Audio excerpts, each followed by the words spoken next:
From my understanding, you don't think that business value is the key marker to look at when choosing an AI project. So business value is important, but it's one of the 12 questions I ask before I determine how we're going to prioritize use case deployment. Because I'm going to choose the one that has the highest chance of probability of pushing into production. So if I come on board as a chief data officer, and my job is to establish a data strategy to understand where we're weak, where we're inefficient, what desires are needed, what capabilities we need to build. Part of that, I call this the offensive and defensive playbook. The defensive playbook is what's our data ecosystem? Do we even have an architecture that supports the business capabilities? Do we have enough engineers? Do we have enough analysts? Do we have enough scientists? Sol, yes. Welcome to the Super Data Science Podcast. It's awesome to have you here. Where in the world are you calling in from today? I am really fortunate. I'm actually calling from Miami, which is my home base, but I feel like I've been a ping pong. The past month has been like nuts. It's been Saudi Arabia, Indonesia, Geneva, Paris. I just got back from Big Sky, Montana, which I would have never have gone if it wasn't for this one particular event. And I don't know if anyone's ever been to Montana. It is breathtaking. Um, and then Chicago and San Fran. So it's just been all over the place, but I'm so happy that for the first time in like 4 weeks, I'm finally home. And you Fantastic. guys get to open up my day, and I get to open up my day with you. So super excited to be here. Yeah, we're delighted to have you on the show. You and I met a few weeks ago at the time of recording near Miami. Yeah. I guess the first time we met was on a cruise ship that was docked in Miami. And then, so this is sort of something Yeah. called Summit at Sea, which was wild. I've never experienced anything like it. I had heard about it for years and was not disappointed. Indeed, my high expectations were exceeded. The, I think the best way that it was described to me to sum it up in one phrase is it was like TED Talks meets Burning Man. Yeah. And I would even add like wellness programs in there. Right. Um, and like, thank goodness for our buddy Jepson.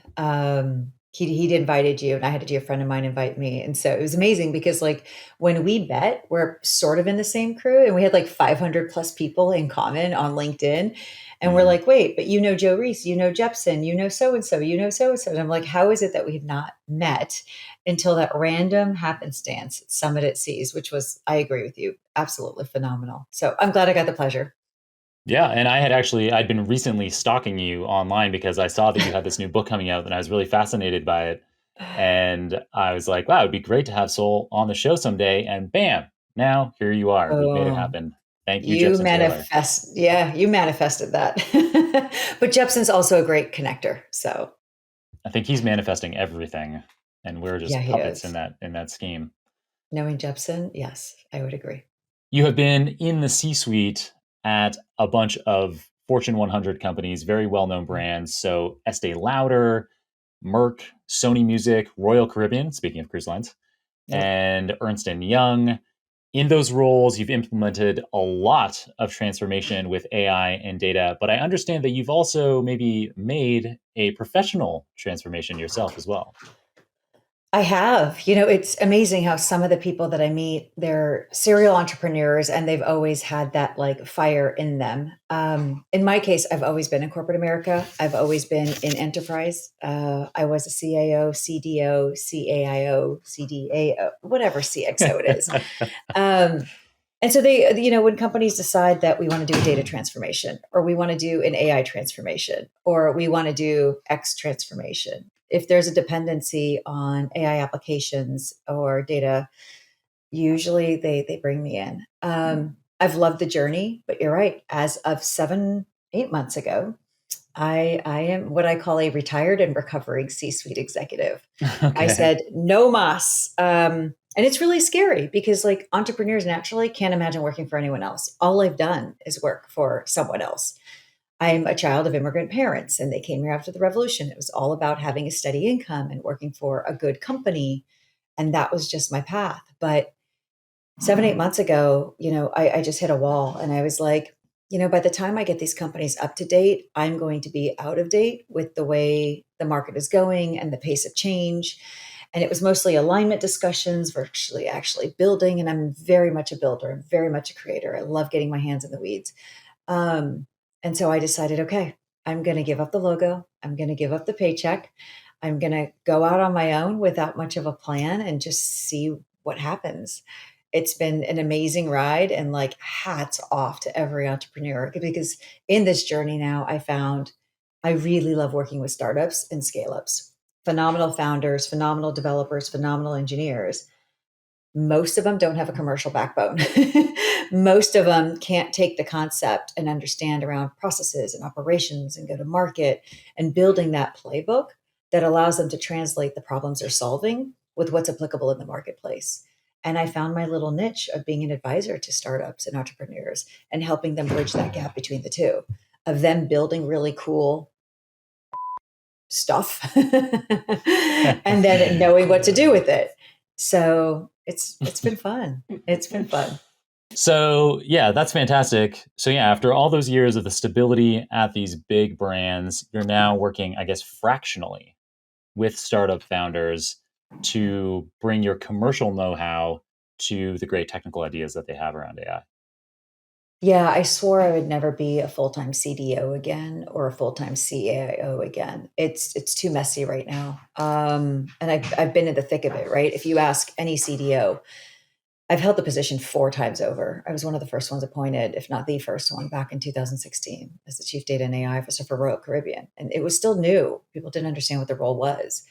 But right now, I swore I'd never go and do a full-time job. So I am playing the fractional role for enterprises, but I'm playing an advisory role for a lot of startups. It doesn't pay the bills, but it's what fulfills me the most. So I have to balance the two. Okay. Yeah, but in totality, all of these pursuits together have ended up paying the bills, I guess, in that time, which is great. Yeah, I mean, you don't make money obviously by writing a book. Everyone knows that, at least not Hmm. yet, unless you're a guy. Um, Speaking, that's been interesting. People actually want to hear what I have to say. And oddly enough, the book's title is Scrape Your AI Survival Guide, but it's about the scraped knees and the bruised elbows. I'm Hmm. very good at talking about all the mistakes I made. I have no issues talking about how many times I made mistakes with people, with projects, with cultures. But every time I made a mistake, I learned and I just got better and better at it.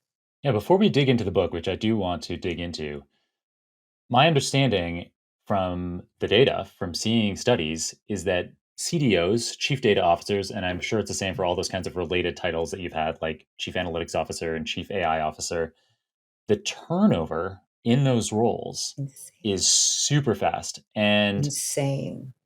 could you speak to why that Yeah. happens? Yeah. Um, I legitimately thought I was 100% flawed because I had had the position at Royal Caribbean. And even though things went into hypercare by the time I was done, there was still more work to do.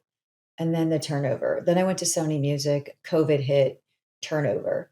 Um, and then luckily, Gartner had finally published something on the average tenureship of a CDO, and it was 18 months. And I'm like, well, amazing. I'm beating the average at least. Like, woohoo. But like, my goal in life is never to beat the average. Yeah. My goal is to crush the average and like set the new benchmark. But I was like, okay, at least this turnover, now that more people are getting the CDO position, and I'm not like the only one on an island, the turnover is really fast. And there's sort of a few legs in that stool. The division of labor is never clearly articulated when you come in. You have a CIO, CTO, CAO, CDO, the other CDO, the chief digital officer. Like, it's whether your company has one or two or a mix. There is very little effort in putting and outlining the division of labor. Where does one role start and end, and where does the other one start and end? So, if I come on board as a chief data officer, and my job is to establish a data strategy to understand where we're weak, where we're inefficient, what desires are needed, what capabilities we need to build. Part of that, I call this the offensive and defensive playbook. The defensive playbook is, what's our data ecosystem? Do we even have an architecture that supports the business capabilities? Do we have enough engineers? Do we have enough analysts? Do we have enough scientists? Do we have a semantic layer that enables self-service analytics? What's our orchestration observability? Do we even have a catalog? So even if we put all this effort, people know where to go to with the data. But then a lot of it is around performance and making information available. Okay, well, how do I make it available? Well, this data is in this application. This data is in that application. If I don't own the systems, the applications, the platforms, the warehouses, the lake environments. I cannot guarantee the orchestration, the observability, the cataloging, the quality, and the way in which data is accessible. Everything I need as a foundation completely crumbles if I don't have ownership. But classically, who has ownership of that ecosystem? The CIO. And the CIO has nothing to do with me, but they're pissed my role even exists because more than likely the business has decided to take resources away, to take responsibility away. And it's a very, in my opinion, if I was a CIO, I would take it this way like, I'm not doing a good enough job around data and analytics. And that's why we had to bring in another C suite who's just going to be maniacally focused on this. So there's a little bit of a subtle backhanded, like, we're not doing enough, so we're going to bring someone else in. So that division of labor between the CIO and CDO becomes really, really murky. And I've had really healthy relationships where the CIO has prioritized the things that I needed to do because we both look good. And I've had really unhealthy relationships where the CIO wants to be the hero and the only hero. And the business is already screaming at 100 things that they don't have. I'm like the last on the totem pole, right? So, how am I going to get my job if I have a dependency on that team and that team has completely deprioritized my work? So, it gets really frustrating. I think the second aspect, so that's division of labor. A lot of CDOs are brought on board to fix governance and quality. With all due respect, you can be in that position for 100 years, you'll never fix governance and quality. And so they don't see the value. And oftentimes when I go in a position, I'm like, okay, we have two choices. I know where the issues are around governance. Either you can give me the funding and the focus to go and fix the root cause, which is a business process in system A and a business process in system B, but I need ownership and authority in fixing the business processes that are actually generating the issues. And I need priority in prioritizing the format and configuration within our SAP system, within our CDP system, because we're allowing for free form and it shouldn't be free form. It should follow this standardized format so that once we get the structured database or once we get the structured data, it has hygiene. Or the other option is you're just going to have to perpetually fund me with a bunch of pails to catch that leaky faucet of quality data, and I'm going to have to fix it reactively.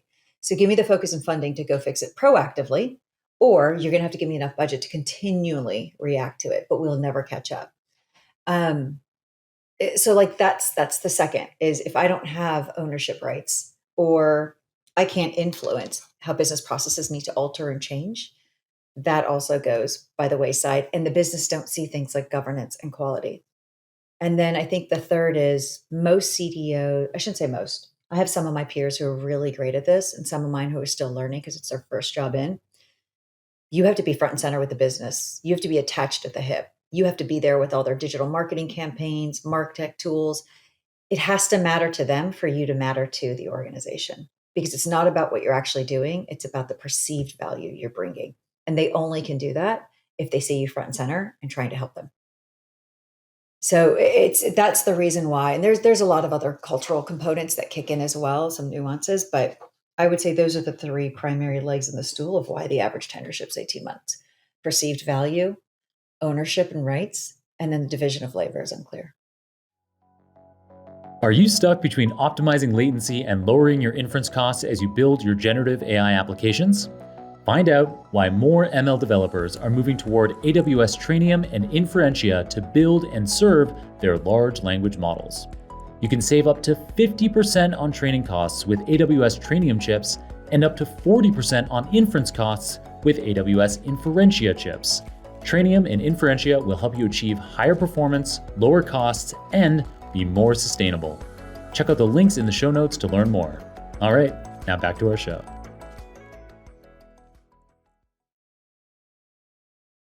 You're doing my job for me here, Sol. I'm taking notes here to be able to recap your main points back to you, and you just did it. I'll just give you the questions, and you can.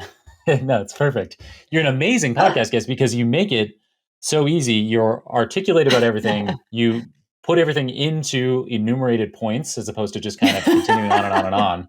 And you keep those points clearly in your head and then enumerate them back to the audience. It's perfect. Yeah. So I mean, thank you. You just said it, but yeah, it sounds like there's high CDO turnover because there's no clear division of labor. You're brought in to fix data governance and quality, but you don't have the remit to actually fix that. and you need to have a high perceived value. But that was actually on that last point there on the high perceived value. Why is it that that's difficult to achieve? I think if you take a look at most of us and how we grew up, to be an effective CDO, you need to know data. And to know data, you didn't grow up in the business. You either were a data architect, you were a data engineer, you were a data scientist, or at a minimum, you were a manager managing the individual contributors, or you were an MDM lead, or you were a data steward. Whatever role you held, you kind of clawed your way up because it's not like this is a natural and easy trajectory to achieve. It just isn't. In any number of those positions, you're part of that defensive playbook, not the offensive playbook. You're very much a back office contributor. And so you're not front and center. And when you're not front and center, you don't develop the muscles of communication. You don't develop the muscles of EQ. And this was the first lesson I learned, like legitimately. And I think there's a part in the book, but also something that I talk about. And Joe Reese and I actually are teaching a course on this on Maven. The higher up you go, the less it's actually about your IQ, and the more it's about your BQ, SQ, and EQ, your business quotient, your social quotient, and your emotional quotient. I had no clue. And I would say that I built a lot of cool stuff in my first C suite position. I fell on my face, not knowing that the first three were the most critical components of being a successful executive. So while everyone couldn't debate that, yeah, she's smart, she knows her stuff, I did not understand the complexities of what it takes to build a relationship in order to scale everything I was building, because a lot of it is a leap of faith and a lot of it is still human to human interaction. And so that was a hard lesson that I learned. And so I've always placed relationships first now, at least with business leaders. And that doesn't come natural to us when we've played in back office role for a really long time. Well said. Wow. I'm sure that resonates with a lot of listeners out there. That kind of experience as people have grown up, with these incredible technical skills in data science and machine Yeah, learning and engineering. And then as they've made their way up in organization, they get outflanked by totally. people who are, yeah, great at kind of manipulating the social system at the top of the And hierarchy. it's so frustrating. Like, have you ever had a manager and you're like, how did this ding dong get this role? Like, this person legitimately doesn't know the space. I don't understand. Or I've had peers where I'm like, why are you in this role? You clearly just said something that is so not true, but because no one else in the room understands our space, they can't tell the difference between fact and fiction. And then you realize that they moved up not because they were the smartest or the most competent. Um, it was because they leaned on all the other things and they just kind of, I hate to use the word weasel, but like I will because I don't have respect for people who don't know their space. Um, but that's just what they did. And so if you ever wonder, how did this person become a manager? How did this person become the boss? Like they don't know the space. It's because they understood the EQ, BQ, and SQ and they aligned with the right individuals. Nicely said. Lots of lessons there. All right. I promised we'd get into the book. So let's get Ah, into it. AI Survival Guide. That's a humorous title. You don't see enough funny titles in technical books. But yeah, AI Survival Guide, we're obviously going to have a link to that in the show notes and a giveaway as well. So we'll be giving away yes. the book Thank you. to people who would like it. I would have announced that in the episode introduction. Um, and so, yeah, really exciting. Tell us about why you decided that the world needs this book, and yeah, kind of give us an overall overview of the book. For example, perhaps by letting us know what some common concerns are about AI and how Mhm. your book addresses them. So when I resigned, I noticed that like this space, I've been doing it since 2011. I helped IBM launch Watson. And I've been doing concepts, use case selections, design, development, and deployment for 13 years. And like the world just woke up to it, which I'm grateful for because I think the difference between Watson and ChatGPT is one was very B2B centric. Only enterprises could leverage AI, but now it's democratized to the masses. So it's just created a bit of a rude awakening. So the good news is everyone's talking about it. It's not just some innovation lab that I'm running behind the scenes. That's really cool. And then like, hey, there's value in here. Let's push it to production. The heartburn that I fundamentally have is I struggle with theorists. I struggle with those that read and regurgitate. I struggle with those that call themselves an expert or are an advisor and they've never done the work. I just struggle. I'm like, you've got to be in the weeds to understand that in this situation, this doesn't work. But in that situation, it could work if you. And so, having gone through all the deployments, having gone through the development trenches, the cultural trenches, the transformation trenches, the building of the trenches, like the teams that I inherit that I have to change or the teams that I have to build, I was just reading all this stuff and people were calling themselves experts and advisors. I'm like, how? Like, if you look at their CV, a year and a half ago on LinkedIn, their title was like senior manager of cyber, and now they're an AI expert, or senior manager of, I don't know, business process optimization, and now they're an AI. I'm like, WTF? It just doesn't make any sense. And so when I was on the speaking circuit, a few people had mentioned, like, you know a lot, but you're not talking about it. Why don't you write a book? Why don't you become more active on social media? I was like, it's not me. I'm not the hard salesperson. I sell by doing, not by speaking. And they're like, you need to get out there. And a dear friend of mine, his name is Steve Newry. I think you guys know him on LinkedIn. Major Oh following. yeah, I've never met him, but I think I am going to be meeting him very soon. I think I'm going to be meeting him in May finally. He was a guest on the show, Steve Newry. Yeah, he was in episode number 409, but that was a few weeks before I took over as host of this podcast. Yeah, really Uh, eager to meet him. He has an unbelievable following online in the AI space. yeah, I should yeah. also note, this is now that we're just talking about dates and I'm interrupting you. You should note that your book has just come out at the time of this being. So it's last week that your book came out, so people can be going out and buying it. Anyway, sorry, I've completely interrupted you, derailed the conversation. Steve Newry, you were talking about Steve Newry. Yeah. Well, we were in Dubai and we were just chatting. And then 2 months later, he'd introduced me to Wiley Publishing. And they wanted to do more work on leadership and AI and the crossover, and things just gelled. And legitimately, I think we signed the contract in 2 weeks, and I wrote the book in 3, 4 months because I wasn't thinking. I had already done everything, and I had to go back through every file folder from every employer and what I've deployed, what I discovered, and all my notes. And so it was the difficult task was not coming up with the topics; it was aggregating it in a cohesive way so that non-technologists could understand the coursework and technologists could understand some of the things that they're potentially missing in the conversations.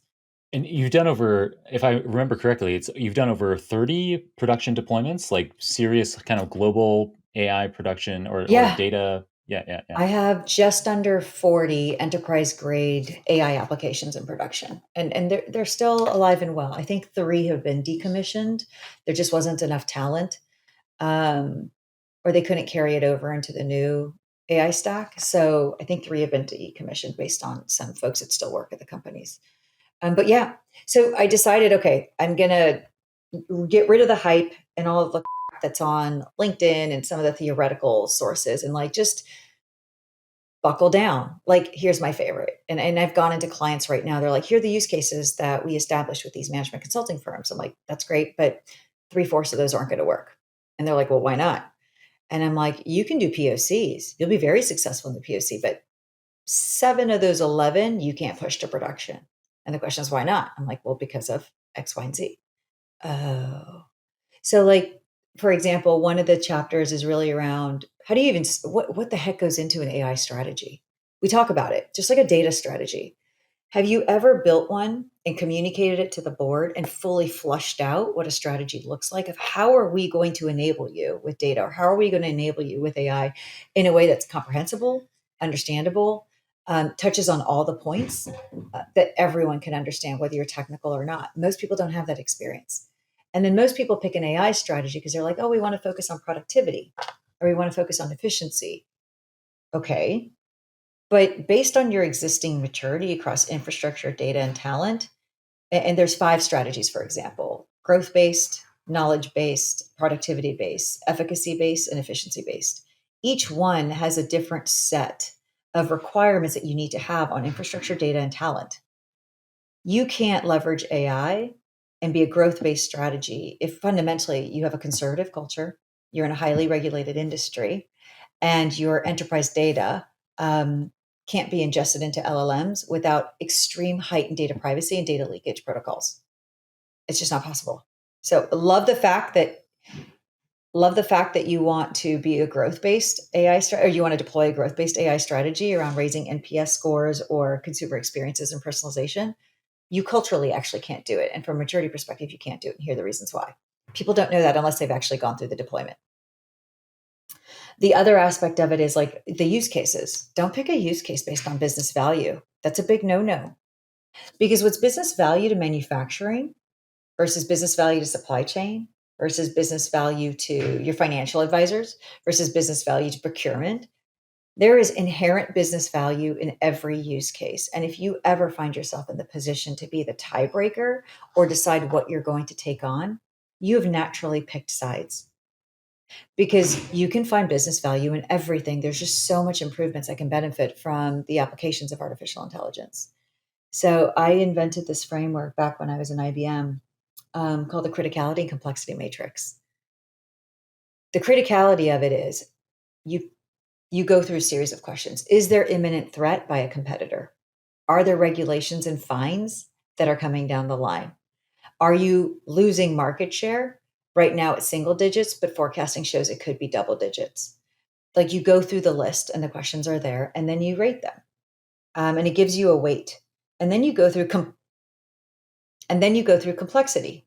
And within complexity, you measure, okay, do you have the basics of infrastructure? And here's what you need. Do you have the basics of data? And here's what you need. Do you have the basics of operational agility? Because you're going to have to redesign the operational model. Here's XYZ and the talent XYZ. And then you give each a weight. And then depending on where things plot, if it's highly complex and low criticality, it's a no-brainer. You don't do it. If it's highly critical and low complexity to deploy, those are your use cases. There's a lot that's going to fall into highly critical, somewhat complex to deploy. Those are the ones that require negotiation, but don't start with that first because you haven't developed the muscles internally yet. Like, so there's a method to the madness. And all of this is to avoid getting into what I call perpetual POC purgatory, which is where most folks are right now. So there's like real tangible stuff. So it teaches hardcore technologists like how to think like business executives and how to communicate. But then for non-technologists, how do you even start? And there's like an example of a woman who has a business who's faced with a conundrum and she wants to use AI, but she doesn't know if it's appropriate. And like the entire walkthrough and exercise, um, like hosting workshops, developing a strategy, explaining the why, how to select the use case, how to measure productivity. So just real stuff. And so that's why I call it your survival guide because it's like it's not a playbook, it's not a strategy, it's not high in the sky like management consulting stuff. It's if you're going to do it, let me explain to you all the mistakes I made and learn from those mistakes so you don't have to go through them yourself. Since the start of April, I've been offering my Machine Learning Foundations curriculum live online via a series of 14 training sessions within the O'Reilly platform.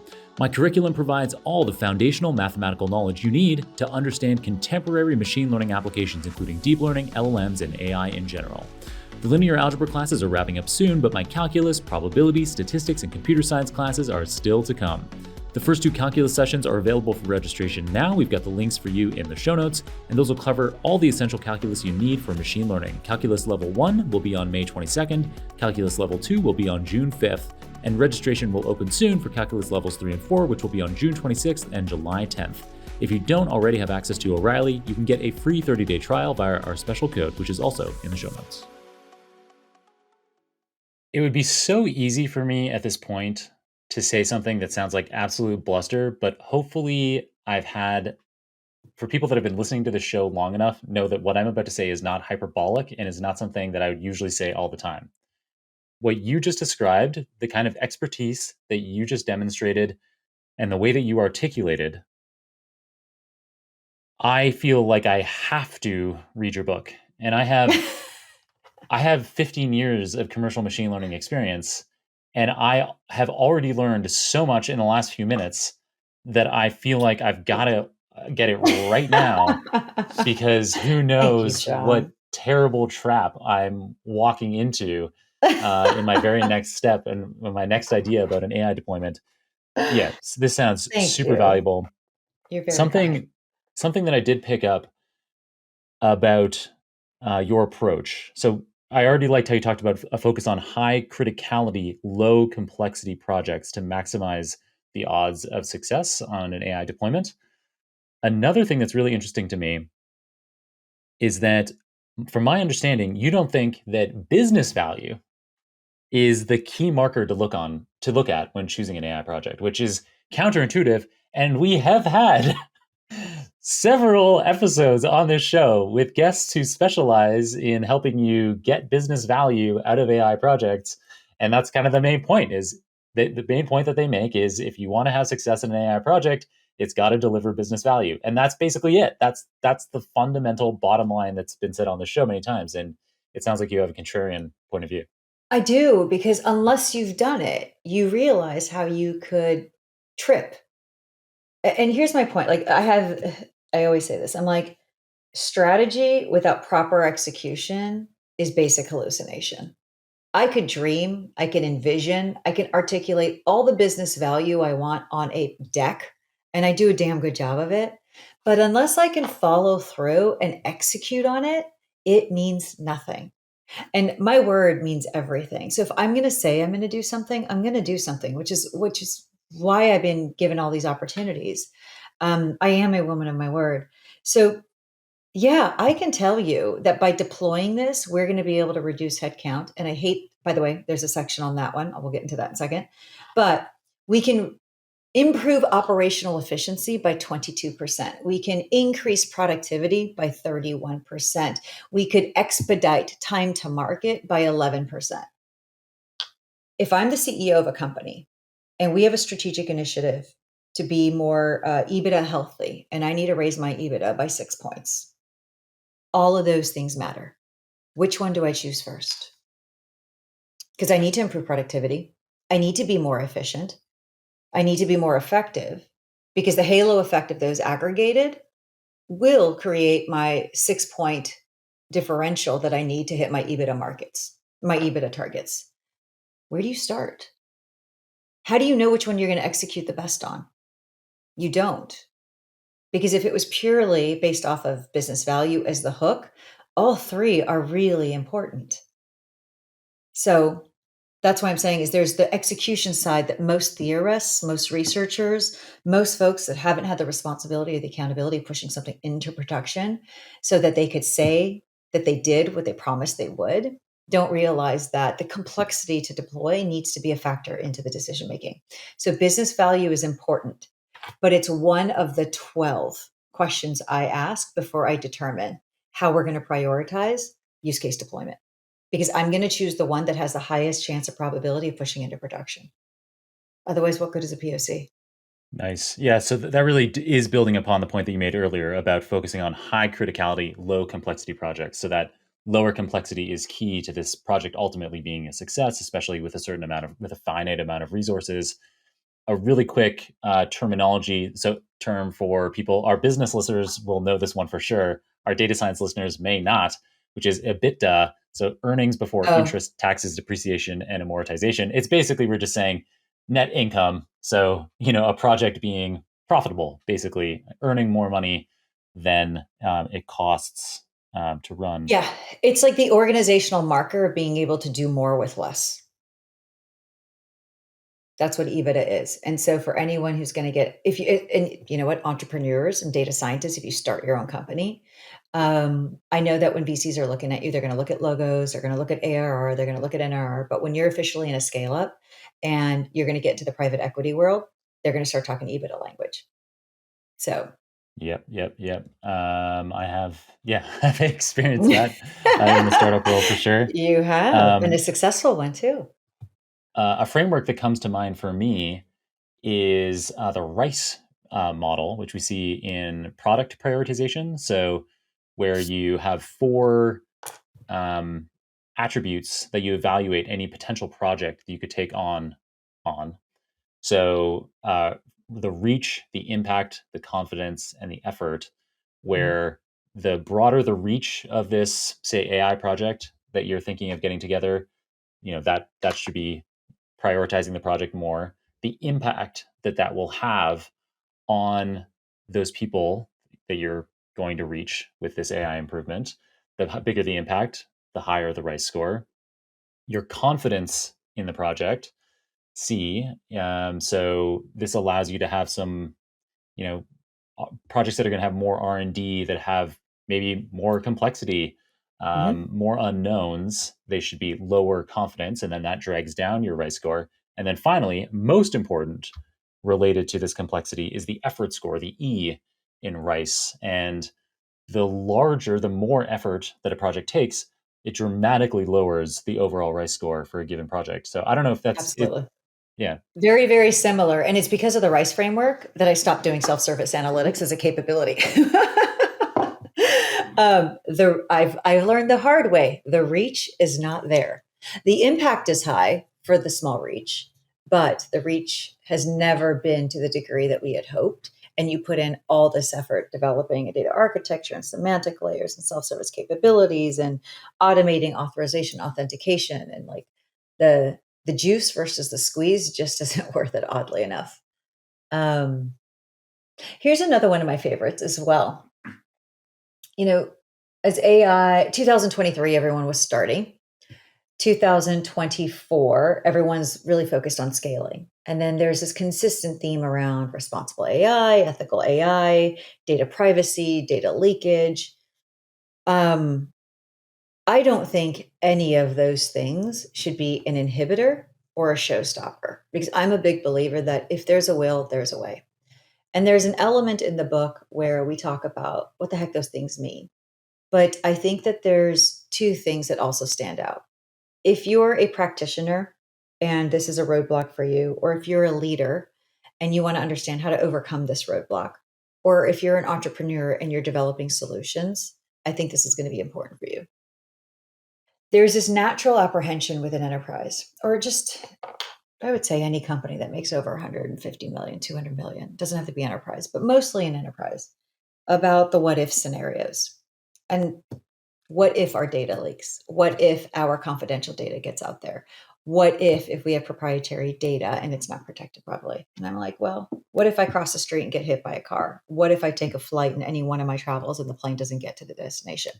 There is always a chance. But it doesn't mean that I'm never going to get out of my car or get out of my home and not walk across the street or never hop on another plane again because the odd improbability is low. But even so, there are so many there's just so many mitigation components that are out there, and there's some brilliant entrepreneurs that are working on solutions that I don't think data leakage or AI data privacy should ever stop anyone. And here's an example.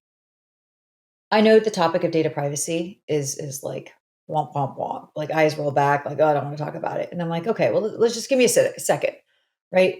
You have bidirectional encryption. Encryption, unfortunately, is still a risk component when you're training LLM models with enterprise data because you can encrypt it on the way to the model, but you have to de-encrypt it in order for the LLM to be able to read the text and understand what you're fine tuning on, what you're doing inference on, et cetera. So you can't use standard data privacy and data security practices with AI applications. And I think this is the first mistake most people make.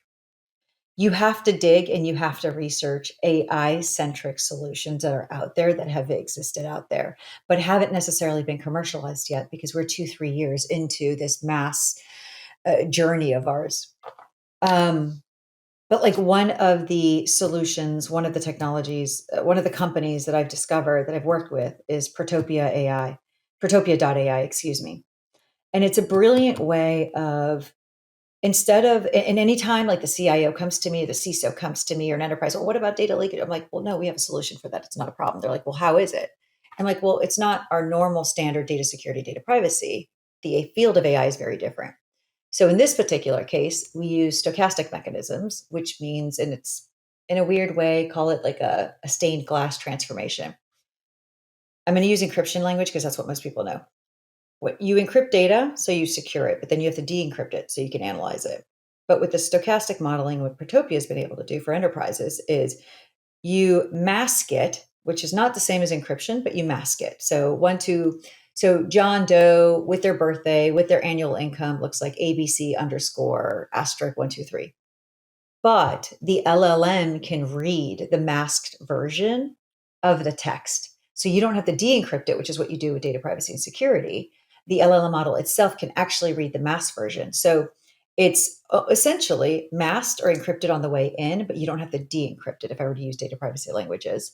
But in AI languages, you mask it and cover it. So if there were data leakages, if there were privacy concerns, you can't see it on the way in. But the best part is the LLM model itself can actually read the masked information, and you can do all the training and tuning and inference modeling you want.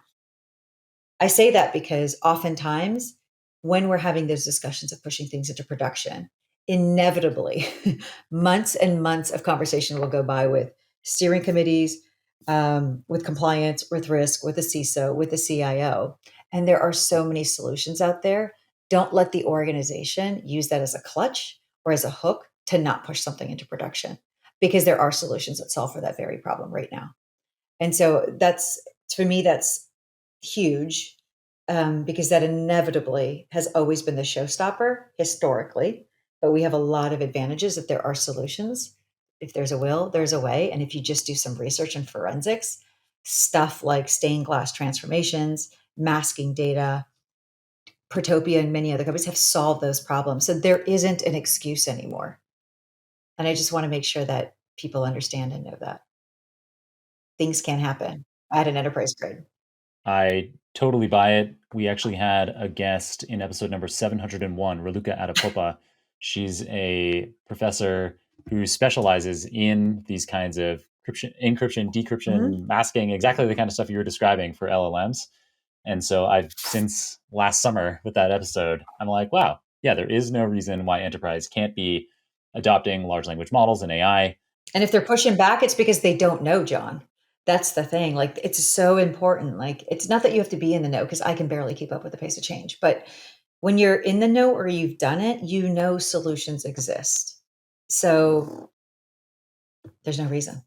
Great points. A point that you made a little while ago that you wanted to get back to, but we had to put a pin in, Oh, was yeah. you were going to say something about reducing headcount. So right now, I'm seeing a lot of decks of companies that I'm helping.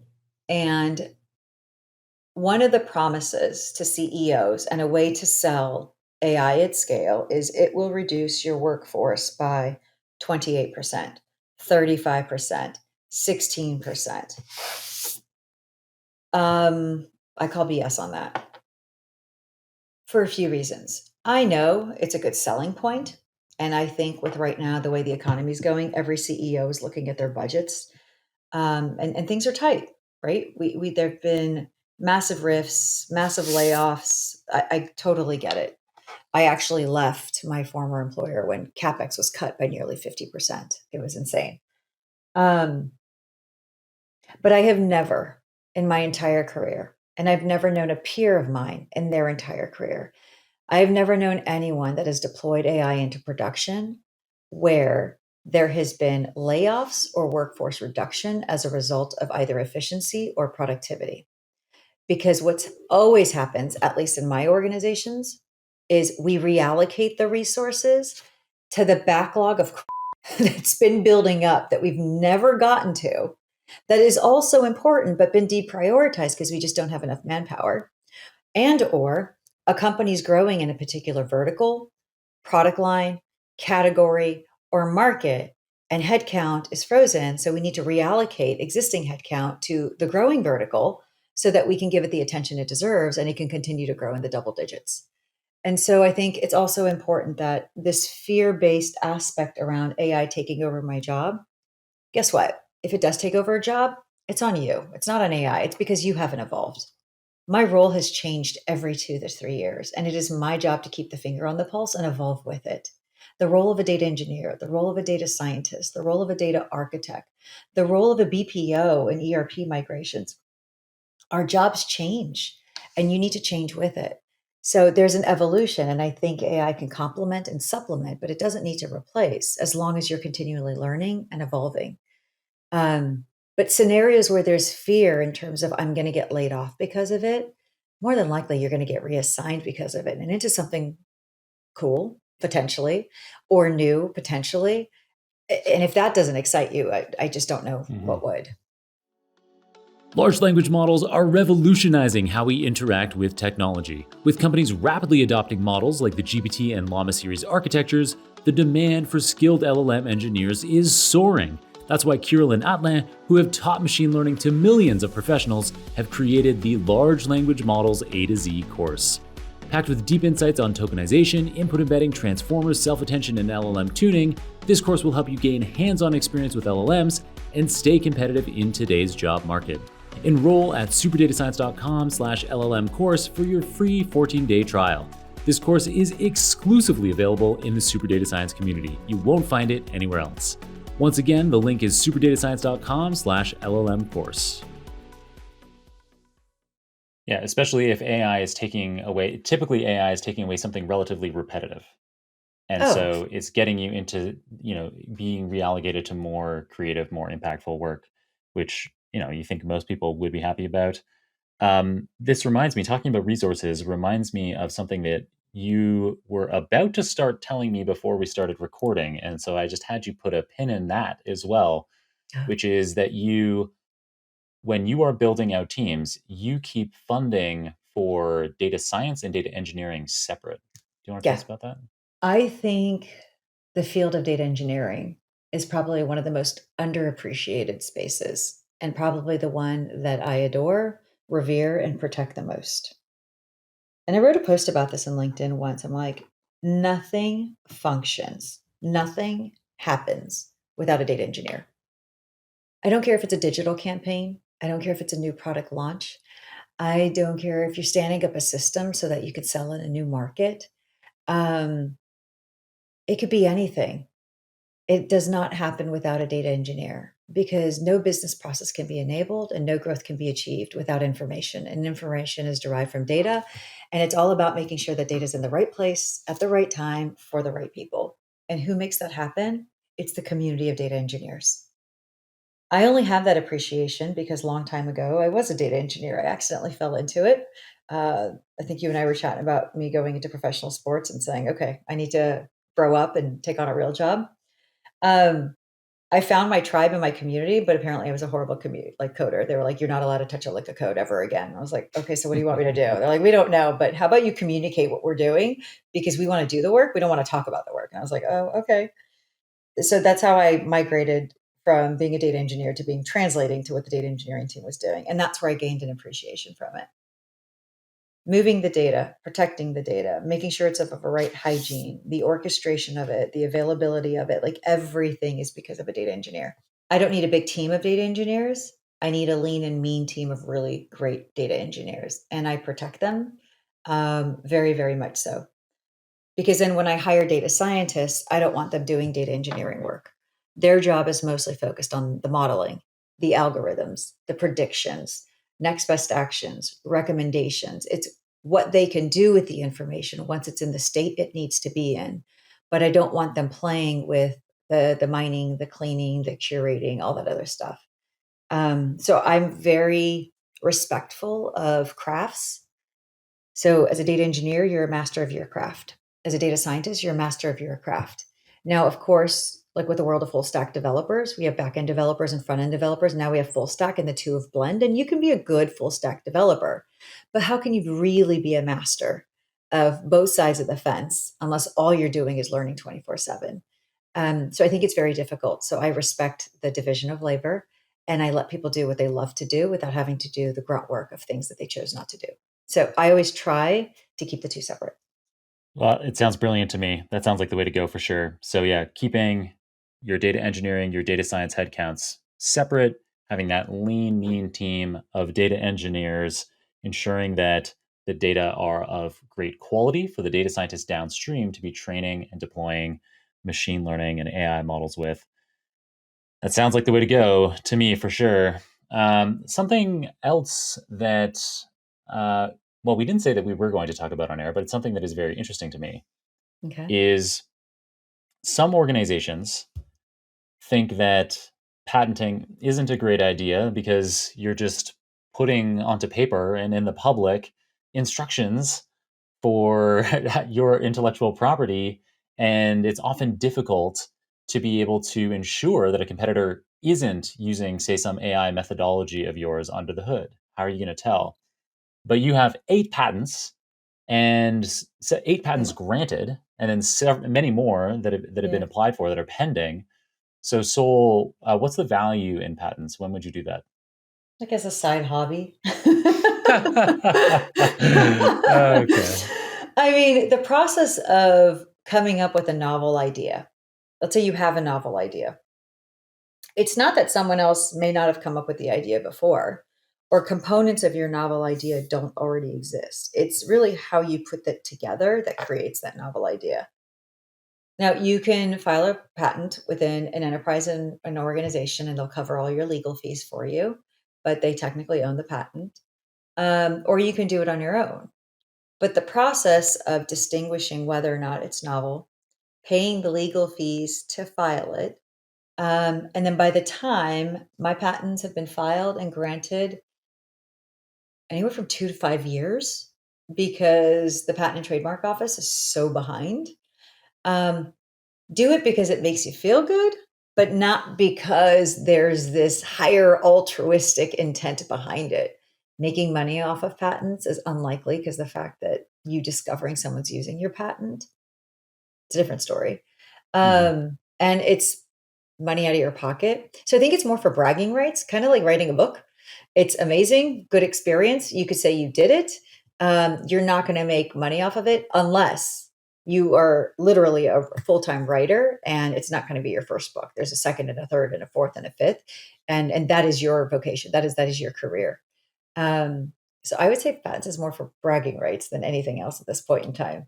Um, the one exception I would say is if you're in industrial or telco or manufacturing and pharmaceuticals. That's where it absolutely makes the most sense because things are a bit more finite. Because a novel idea isn't in stitching together components that already exist that makes it novel. It's a molecule, a very specific molecular structure that leads to an output. You have a patent on that. Guess what? You own treatment for pancreas cancer, which is a very, very specific type of cancer because you found the right molecular structure that has the highest probability of decreasing that tumor size. You're going to do well in the oncology space or in manufacturing, figuring out that one solvent that doesn't increase the heat coefficient level of when machine piles actually grate against each other. People are going to have an interest in that. So they're going to want to buy into that patent because they also need solvents that consistently remove the heat coefficient level when two tectonic, like metal plates, rub against each other. So there are certain industries where it can lead to financial gains. Otherwise, for us in the tech space, it's really, really hard to do anything financially with it. If anything, it's more out of pocket than. Another great example there of your cross industry experience, Oh. providing a lot of value to us as listeners. You really got in the weeds there around pharmaceuticals. Um, so, yeah, another great reason to be checking out Sol's new book, just out last week, Your AI Survival Guide: Scraped Knees, Bruised Elbows, and Lessons Learned from Real World AI Deployments. I, for one, am definitely going to be checking this one out. Sol, Thank before I let you. you go, I ask my guests always for a book recommendation other than their own book. Do you have anything interesting for us? I've got a goodie and an oldie. I don't know if anyone ever read Andre Agassi's book called Open.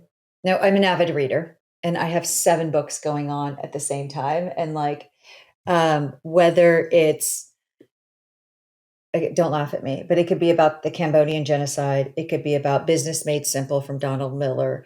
It could be about the history of sex. It could be about feminine and masculine archetypes. It could be turning data into profit from Vin. It could be about, there's just a ton that I read, like massive. I can't even count how many leadership books. Um, but it was probably the first book I read cover to cover that I did not want to put down. And it's called Open, Open. And it was about Andre Agassi's life. And it was interesting because Is for that those that's the one where he like admits to smoking crack, something like that? and wearing a wig. Andre, and most people probably won't know who he is anymore, but he was a really famous tennis player. But for those as Oh old my as I am, goodness. That's yeah, crazy if people don't know who he is. He's incredible. yeah, he's amazing. Um, but you saw him from the outside, and when he was dating Brooke Shields, and he was a phenomenal tennis player. And he does a phenomenal job of telling the story of how every day he was insecure when he went on the court, and how his relationship with Brooke Shield was the most horrible relationship he'd ever had because he really was in love with someone else.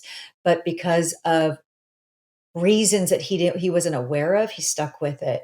But then also going bald at such an early age, and then having to wear a wig because he created this persona of himself, and then having to keep up with the image. It was probably one of the first books that was really open, hence haha, and vulnerable about, we all have our own insecurities, no one is perfect, what we see really isn't that person and that intent. There's a lot to unpack.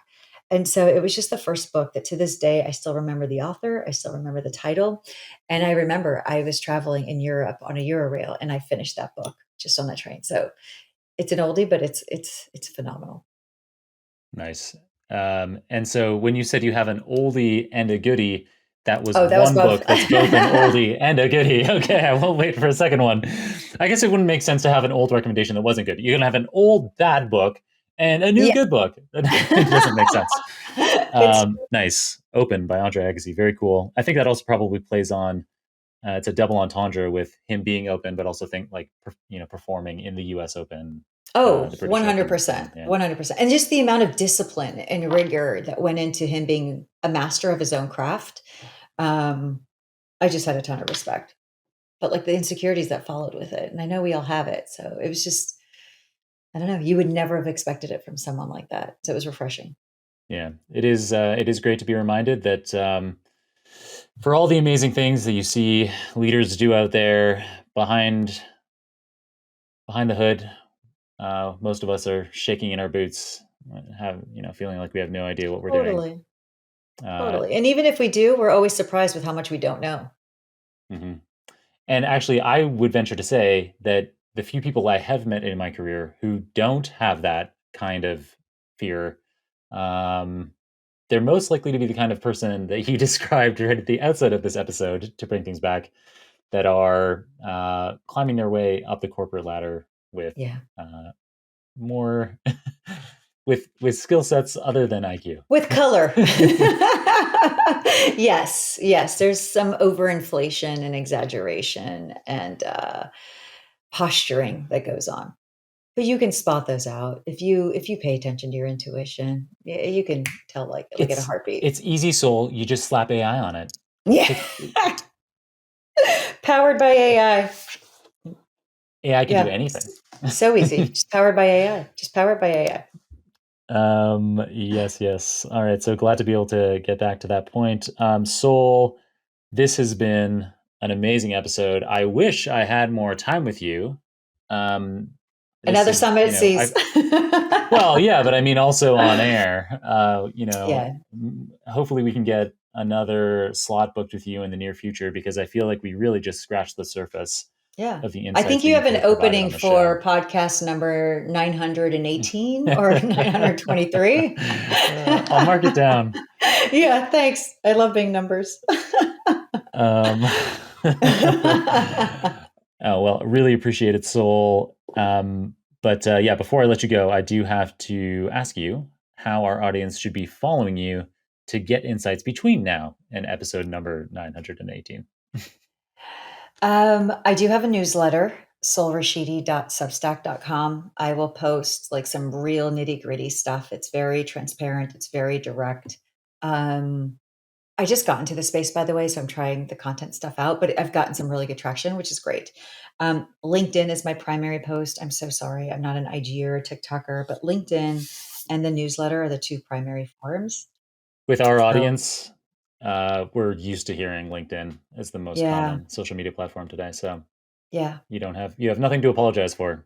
Well, thank you. I so appreciate being on this. And congratulations to your success, John. Like you've been a phenomenal entrepreneur. And I mean, just to have the tenacity of doing, I know you've got over 700 podcasts and you've done over half of them. Like kudos to you. You've been at this game a long time and you're still showing up and you're still showing up engaged and committed.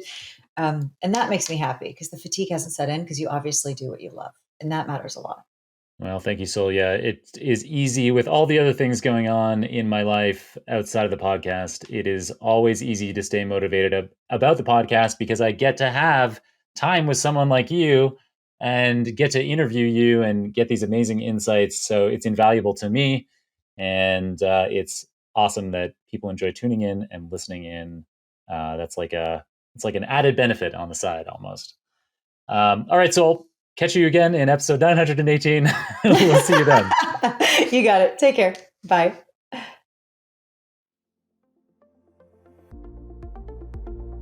Well, I really do hope we can get Sol back on the show again soon. In today's episode, Sol filled us in on how CDOs and related roles have such high turnover because there's no clear division of labor relative to CIO and CTO. They're brought in to fix data governance and quality issues that the enterprise doesn't have the right culture to fit. And back office high IQ people get outflanked by other smooth C-suite execs.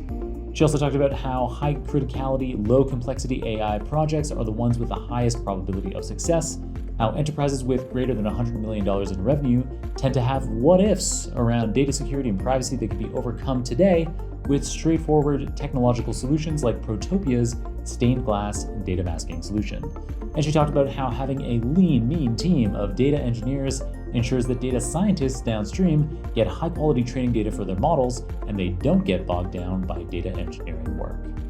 As always, you can get all the show notes, including the transcript for this episode, the video recording, any materials mentioned on the show, the URLs for Sol's social media profiles, as well as my own, at superdatascience.com/781.